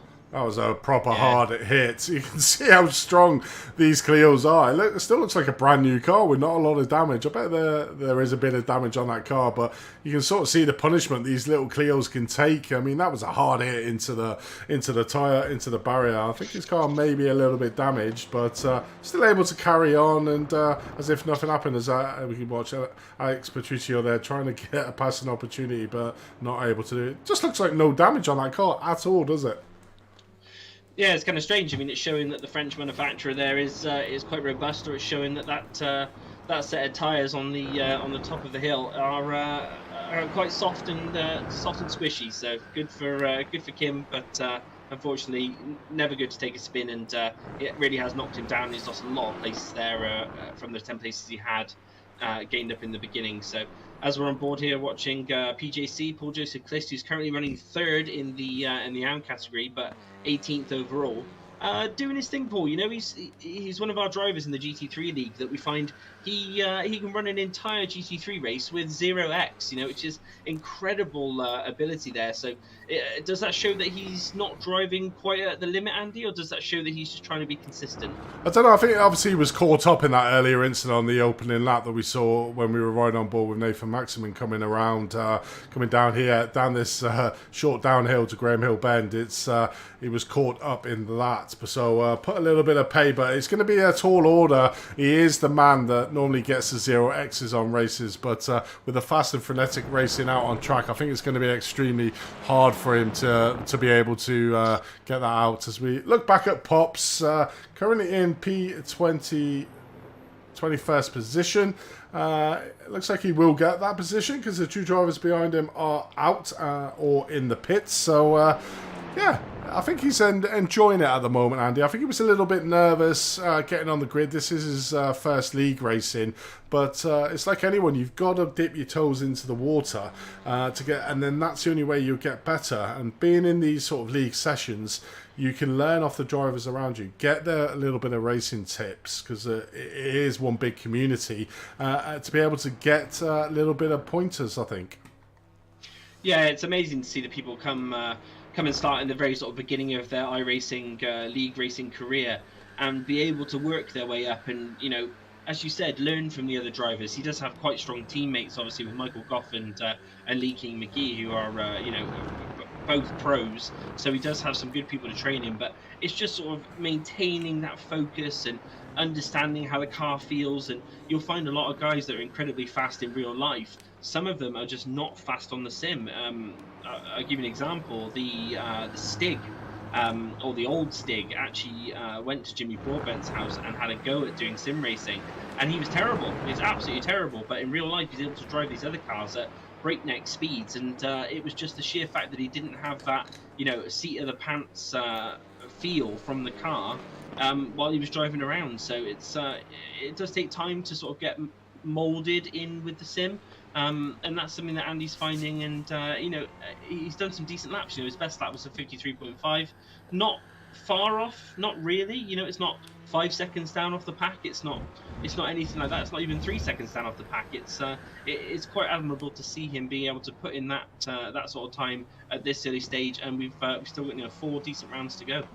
Yeah, we certainly are. So we're right on board with Stuart Winness. Currently in P7s, looking at the back end of Deck Crawford there, Michael Goff and Jens Goosen. So this is very much the battle for 4th place. You can see Jens Goosen's there, 3.4 seconds behind Kieran Smart. Down essentially, he's just lost a little bit of the tail of Thomas Wang in there, but has managed to get back past Kieran Smart. You just see him there going up through the last corner for the start-finish straight. But this battle at the moment, are we going to see any moves coming into the Paddock Hill Bend? Stuart Winness currently in P7, so all being relatively nice. Looking down the inside, taking a deep...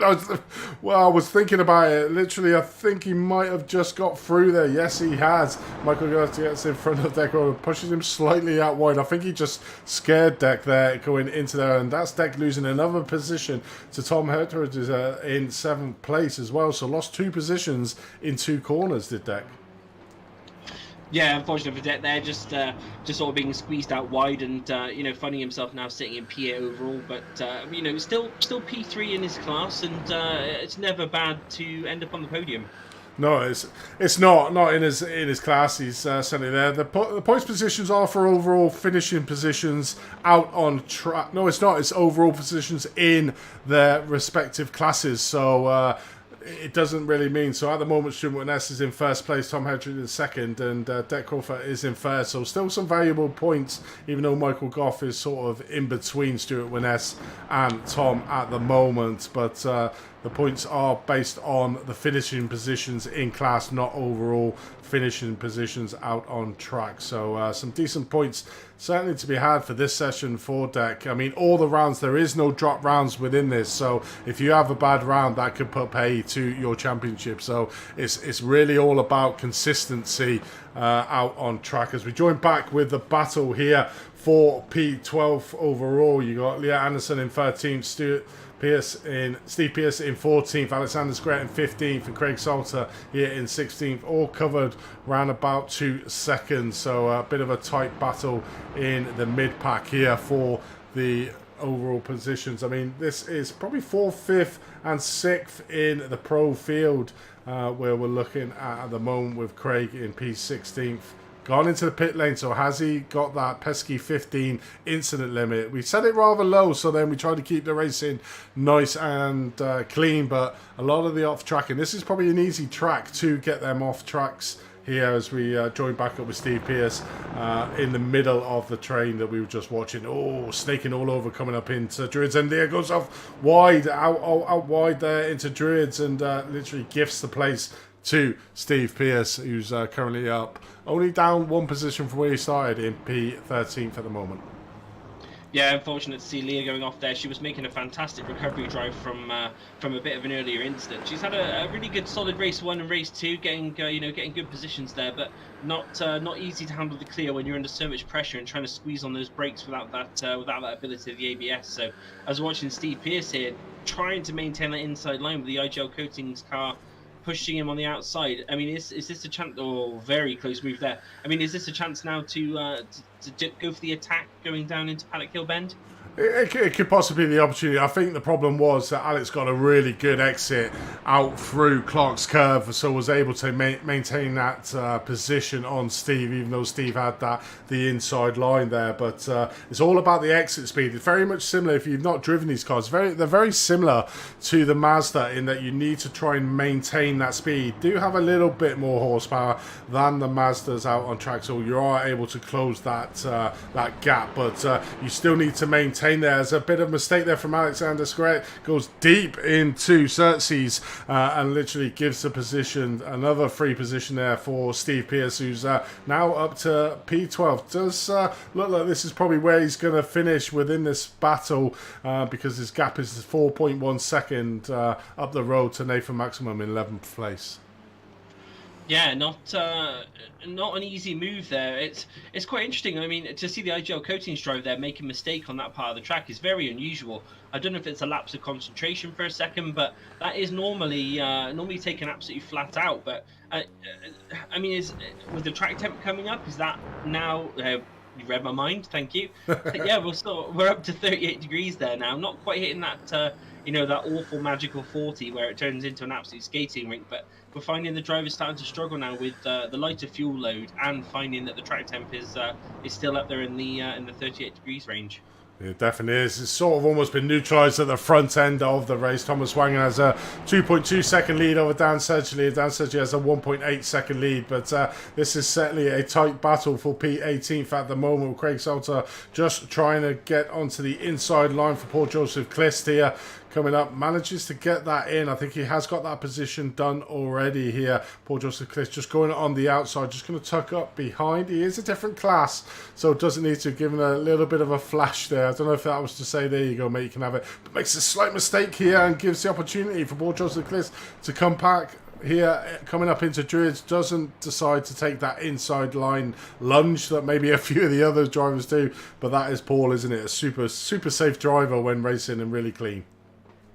Yeah, really nice guy, Paul. He actually only lives 5 minutes down the road from me. Not that I knew that when I met him, but it is a small world. So yeah, really nice guy. He's always consistent, always a reasonable driver, never doing anything too dangerous or too risky, and that's why he's one of those guys that can do a GT3 race and get a 0x. So, and that has helped him win championships before, getting those extra bonus points in season 1 of our GT3 Cup. It certainly is. I mean, we only got 2 minutes left of this second race. Looking back from Jens Goosens to Michael Goff in 5th place at the moment. Doing a great job just keeping it out in front is Jens at the moment. Not giving the opportunity for that lunge for Michael Goff at the moment to make the opportunity pay. But we can sort of see there as they come over the start-finish line, the gap's not really closing. There is a little bit of slipstream. Comes down to around about the low 0.4s and then starts slightly moving up. So Jens Goosen's doing a great job as we watch the overhead blimp going through Druids Corner for probably the penultimate time here, I would imagine. Probably one more lap, maybe 2 laps left to go of this last race. I mean, where's the racing gone? That's 60 minutes of racing we've had in these Clios, and it's just gone by in a blur. Yeah, I mean that's one thing, isn't it? Constant action, constant fun. It's easy to watch the time bleed away. So I can't say I'd overly want to see a endurance race in the Clio. It might be a bit tricky to commentate on. I think my tongue would probably fall out by the end of it. But as I'm riding on board now with the man of the moment, the man in the GT3 is Thomas Wangen. Can anybody beat him? We're putting it out there to the viewers. If you've got a spicy iRating, come and join us in the Clios for the next 4 rounds, and put this guy to bed, because he is just he's just unstoppable. He never makes mistakes. He's just, consistency is key with him. Puts in so much practice that he deserves the win. He really does. He works incredibly hard to get to where he is, and it shows in his position today. Yeah, it certainly has. He's not really had it all his own way, but is coming around the last 2 corners here to take his 3rd victory of the night and really stamp his authority on yet again another class here in the Clio Cup as we watch him come out. I think we're going to call him the Iceman from now on. Thomas the Iceman Wangen. He's just so quick. Daniel Sedgley there coming home in 2nd place, and Kieran Smart, after that first race, just getting to grips with the car, has really come on leaps and bounds. But we look further back, that Deck Crowther there managing to finish in 7th place, having a good battle with Tom Heritage there in 8th place over to all the privateer driver. As we look further down the field, Kim Andre Borkland's not had the best of races in this third one. We saw that incident where he literally got speared into the barriers coming up into the first corner, but comes home in 16th position. Does a nice little drift. Can he make it round? Yeah, he nearly did. So a great result there, and I think we're just waiting for Alex, who's come across the line now. So that is all cars across for the third race here on track. So let's have a look and bring you the results. So the results for the third race: Thomas Wangen makes it 3 out of 3 here at Brands Hatch on the Indy circuit. Daniel Sedgley getting that 2nd place. Kieran Smart in 3rd place.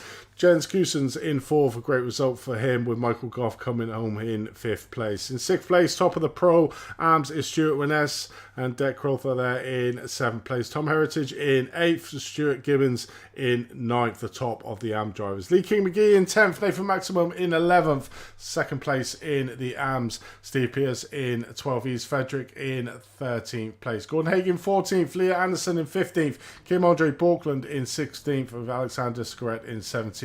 Craig Salter in 18th position. In 19th, we got Paul Joseph Clist, Alexander Patrizio in 20th. 21st, Andy King McGee, only 2 laps down, so certainly got better there, Pops, by the end. Veg Olsen lined out early on in this race with Lars Sorensen. So that is pretty much the results there, and a commanding performance from Thomas Wangen overall in this opening round of the Performance Link Hot Hatches. So yeah, it's been good. I've enjoyed it. Yeah, I've enjoyed it as well. It's been fantastically fun to commentate on, seeing that much action from from such a little underrated car that's it is new to iRacing, and like I said before, get on there and give it a spin, and you're really going to find it quite fun. So, but I want to ask you, Andy, who would you find your driver of round one? Who stood out for you, and is the most memorable driver from round one here at Brands Hatch? To be perfectly honest, I think Kieran Smart, because although Thomas Wangen, he got 3 wins, we all know he is a really good class act to be following. But Kieran Smart, I think his first race wasn't the best, but then his 2nd and 3rd race, he really turned it around and managed to get out there and fight again with the top drivers. So I think Kieran Smart did well. Deck Crawford did exceptionally well as well out on track, so he did really well for the Pro-Am driver. But yeah, there's some memorable drivers, the ones we're used to seeing in the GT3, but also the new drivers as well. So some really great racing. Yeah, I'd like to say my driver of the round, I'd have to say Leah Anderson. Putting in a fantastic show, Unfortunately, yes, race 3 didn't go her way, but race 1 and race 2, phenomenal driving, gained loads of positions, and kept it consistent and came home in decent places. So, not a lot of these guys and girls have done a lot of practice, but in order to actually be as quick as she is, considering she's also obviously a new member to Performance Link seasons, she's done a fantastic job. So, and secondly, I would also say Kieran Smart. Great drive by him. It's amazing to see what little practice it takes in order to be quick. So, good job to him. But unfortunately, wasn't able to squeak out the win. But yeah, fantastic job. Definitely is. But we do have a couple of drivers in the interview area, and I'll let you have a chat with our free time race winner here, Mr. Thomas Wangen. Thomas, welcome to the booth. Yeah, thank you. How did you find it out there, mate? We saw you had an awfully commanding lead in most of the races, but you were under a bit of pressure there in race 3 from a couple of the guys. Yes. First of all, I need to thank Birgir for borrowing me his rig. My home is out of internet, so I had a 1 hour practice before these 3 races in a new rig. So yeah. No. Is it? I imagine it's not quite as. Is it similar to your own rig, or I mean, I know you've got obviously a direct drive, but are you on a G29 tonight? I just No, wondered. no, no, no, no. I'm on a CB Cube. We have some quad pedals and triple screen monitor, so Ah, almost same. But it's yeah, we have a different driving style. Just for saying that. well, considering considering you had that hindrance, you've done a fantastic job there. So, um, did you start to feel a bit of pressure from the guys in the other races? Because I imagine you've done a lot of practice. You knew you were going to be quick. You knew you were probably going to be able to take the win, depending on obviously traffic incidents, that sort of thing. Did you find that it was all plain sailing at all times, or was there a lot of times when you thought, oh gosh, I better not make a mistake because these guys are right on you? I think the 3 races today show a stressed guy. Didn't know what he had. When I start practicing, I was 2.5 seconds behind myself. So yeah, we started. We also what you call it. We rebuilt his pedals to fit my position, and Oh yeah, wow. yeah, and Daniel and Karen is 2 fast guys. I need to watch out for the rest of the season. They are pretty fast. Yeah, it's nice to see. It's nice to see some of these guys, putting a bit of aggression and a bit of heat towards you, because obviously we see you in our GT3 season where you're commanding the field almost all the time. We did say on stream, actually, you deserve the wins that you get because you just, not only are you a talented driver, you do put in the practice to get yourself into those positions to get the wins. But I mean, absolutely fantastic performance from you today, mate. I mean, I'd just like to say, congratulations from myself and Andy and everyone at Performance Link for winning all 3 races and getting the triple crown. Is there anybody you would like to give a shout out to? Of course, always you guys for putting this together, and my team, IGL Coatings, Sande Trafikkskole, og Elverdi. And I also need to thank Birger one more time for letting me into his home and use his rig for 3 hours on a Thursday night.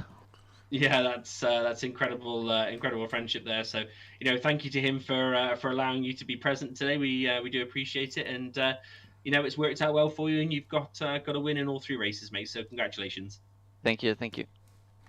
There was Thomas Wangen, obviously our free race winner here tonight, and just shows the caliber of the guy, just jumping in somebody else's rig and yeah, still winning the race. So we'll see more action from Thomas on Sunday in the round number 7. Is it 7? Round 7 I think it is of the GT3 Season Cup, where he's in a slightly faster car of a GT3 car. But let's have a look with or a chat with one of the Track Scotland guys. So we welcome to the booth Kieran Smart. Kieran, welcome to the booth, mate. First race, probably getting yourself warmed up. Second and third, you really got in your stride. Yeah, I actually only just downloaded the car like an hour before we started, so yeah, I'm quite happy with that, to be honest. I mean, just take us through that first race. I mean, I imagined where the position you finished there was that you were really trying to understand the car and how it felt, and then the second and first, it seems like it clicked, and you were very much in the heat of the battle in the top 3. It was great to watch you 3 sort of jostling it out there at the top of the field. How was it, and how do you like the Clio? Yeah, I mean, it was great. Like, the racing was really clean. It was really, I think race 1, I was really like wheel to wheel with folk through some of the fast bits, and everyone just gave each other rooms. It was brilliant. I think I got caught out, was it lap 2, I think, into the bottom of the hill, locked up. So yeah, quickly learned that you've got to be quite careful. Certainly in that opening lap, they're pretty treacherous, these cars, aren't they? But yeah. it's been a while since we've seen you on the sim, you Track Scotland guys, but you've come back in force for this Clio Cup, which we really appreciate. How's it feeling being back on the sim after a long break? Yeah, it's good to get back into organised racing. It's just, yeah, as I say, like my 3 races were unbelievably clean, like really competitive, which you just maybe don't quite get sometimes on the official races. So yeah, looking forward to Matthew and that getting back on as well. Yeah, it definitely is. It's gonna be interesting. I think you four are gonna have a really big battle. We got Donaldson coming up next. How are you looking forward to that? And are you actually gonna put some practice in for that, or are you just gonna tip up for the practice session and just join it? See how it goes. I think given Thomas was on a borrowed rig, if I want any chance of beating him, I'm definitely going to put some laps in. So yeah, I like Donington though, so it won't be too painful. No, I mean, I think the battle there, probably Thomas was a little bit out front, but it certainly seemed to be a good battle between yourself and Daniel, and a couple of mistakes from both of you sort of handed the positions to each other in race 2 and 3, didn't you? Yeah, I think even Thomas, to be honest, made a few mistakes. So yeah, if we tidy up a little bit, we might stand a chance. Well, I suppose for driving a car for literally an hour and a half like you have, you did exceptionally well. Not normally a car you're used to. These probably these slower cars, normally used to the probably TCRs and the GT3s. So it's always good to get back down into the grassroots, isn't it? Yeah, definitely. No, enjoy it. Looking forward to the next one. Brilliant, mate. Well, it's a great second and a third in that second and third race. So, looking forward to seeing you out in Donington. Before we let you go, mate, is there anyone you'd like to give a shout out to? We got a wee shout out to Adam Grant. He'll be wearing the merch and supporting us on YouTube. So, go on, Adam. Yeah, there is Kieran Smart, who very much just bought the car straight away before the session and did exceptionally well in it. It sickens me sometimes when you see these fast drivers and they literally just buy the car, get into the car and get into the low 51s, and you're there lap after lap trying to get into the 52s. It's sometimes sickening, but I suppose that's why they're in the pros and I'm in the AMs. When he sorry to cut across you there. When he actually said that, I was like, God, that's annoying. It is, isn't it? Super annoying. But as we said before, the Track Scotland guys, they do have a reputation. They are fast, and with the extra practice, they're going to be phenomenal. It's going to be really good to see Matthew out as well because he's a stonkily fast driver. So. Yeah, it definitely is. But let's have a chat to another long time absent driver for another Track Scotland team member, Stuart Winnett. Stuart, welcome to the booth, mate. How was that for you? Good evening, guys. Yeah, it was all right. Quite enjoyed that. A lot of 3 races and a little tin top action. Can't beat that on a Thursday night. So just tell us your experience on the Clios. We've just heard from your teammate Kieran Smart, bought the car literally just before the session and jumped in. What about yourself, mate? I bought it when it came out, and I think I've done about 2 races on it, and it was like, yep, okay, I'll come back to them at one point, and then you put the thing out for the league, so I thought, I might as well do it. I've got the car, so I might as well do it. So, but yeah, it was really fun. It definitely is. I mean, obviously, it's a big difference, isn't it, driving these cars than it is the likes of the GT3s, the GTEs, the single-seater cars in iRacing. But I find these are probably, if not more fun than driving them cars, because you've really got to be on the pace, and because there's so little advantage of the cars, it makes it for super close racing, doesn't it? Exactly, totally. You've got to keep the momentum up because there's not a lot of horsepower. Like, you've got to be smooth and everything. So I need to work on that. I need to be a lot more smoother to try and stay with Kieran, even though he's done an hour of practice and he shows up every time and just like, yep, I'll go quicker than you guys. Yeah. We were talking about that. It makes us sick. Does it make you sick how people like that can just buy the car and be uber quick straight away? Totally. He does it every time. You jump when we did the TCRs, but before I looked quite quick. I was like, I'm quite happy with it. And he's like, I've not raced these before, and comes in and just like destroys your time. You're like, okay, that's it, done. So he's always like that. It just demoralizes you before you've even started. You're like, I'll be quicker than him this one. Nope, he's still quicker than me. And you've still got a quick driver to come in Matthew, haven't you, as well? So you've certainly got you've put out a strong team here for this Clio Cup, and you're certainly going to be one of the teams to look out for. But I suppose the down thing Matthew's got now, I don't think he's back till June, is he? So he don't get any drop rounds in here. So pretty much every round counts, is it? Does that put extra pressure on you, realising that you've literally got to try to perform in every race?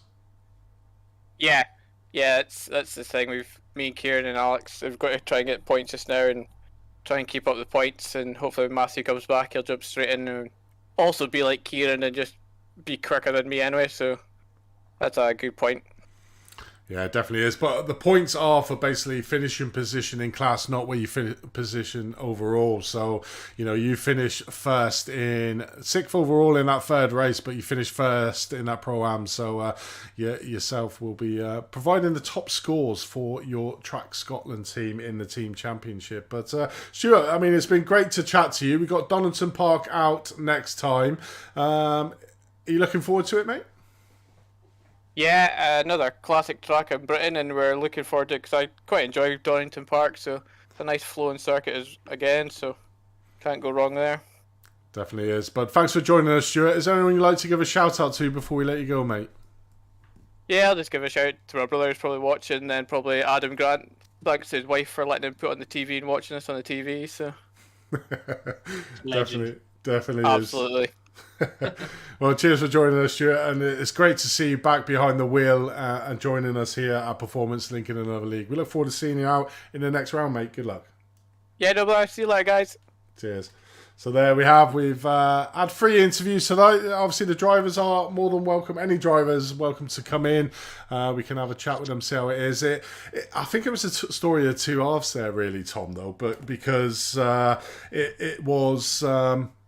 the front that they were saying there that was pretty much nice and clean, and then we saw the info mid-pack of the battling out. So I think it was a story of 2 halves. The front end of the field had a nice easy run with some great racing, and there was some hardcore battling, should we say, in the midfield pack of that race.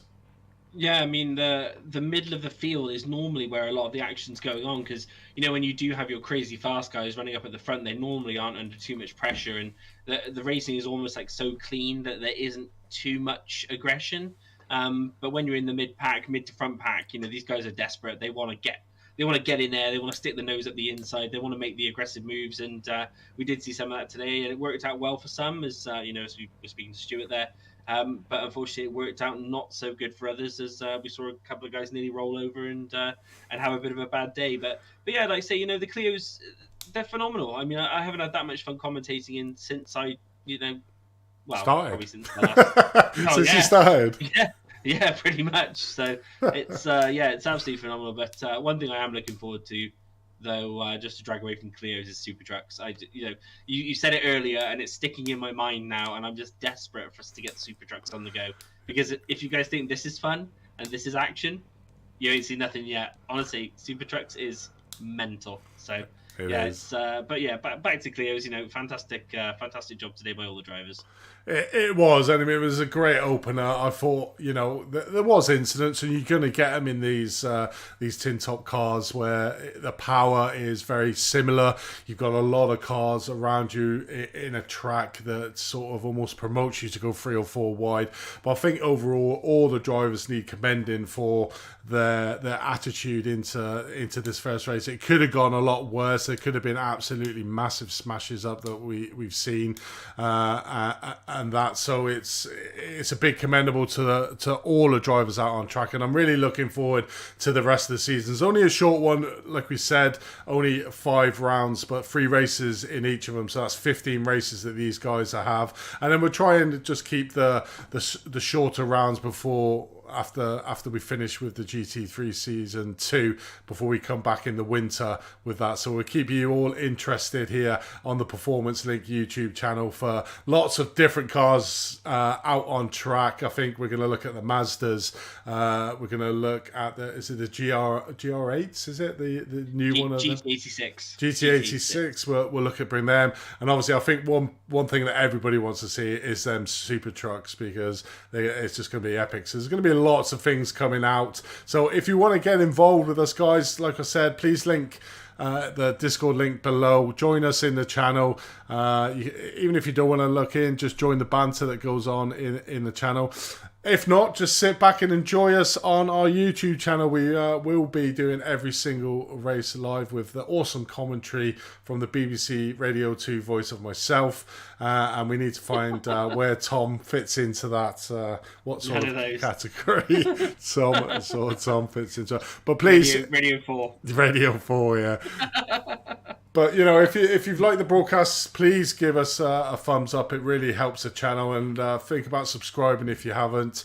You know, we've got the GT3s now on a Sunday, so we'll see if Thomas Wangen can make it 4 out of 4 for this week in Performance Link. He is leading out that Pro, so after a little bit of a gap, we joined back up with that on a Sunday. We have this on a Thursday night. We're following this on the Thursday with the GT3 on a Sunday, so this series is following the last 5 rounds of the GT3. So you can have this on a Thursday night, and then you can have the GT3s on a Sunday. So plenty of actions for you guys to be sat down. But from myself here at Brands Hatch in the Indy, my name's been Andy Thompson. I've had Tom beside me in the commentary booth. I've had myself on the production as well, so good kudos for me. I'll pat myself on the back because nobody else will. There you go. Can you see my hand? There you go.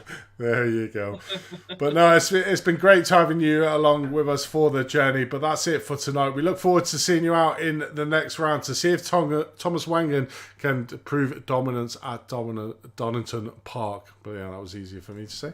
But from all ourselves here at Performance Link, have a great night. Look forward to seeing you on Sunday. But until then, good night.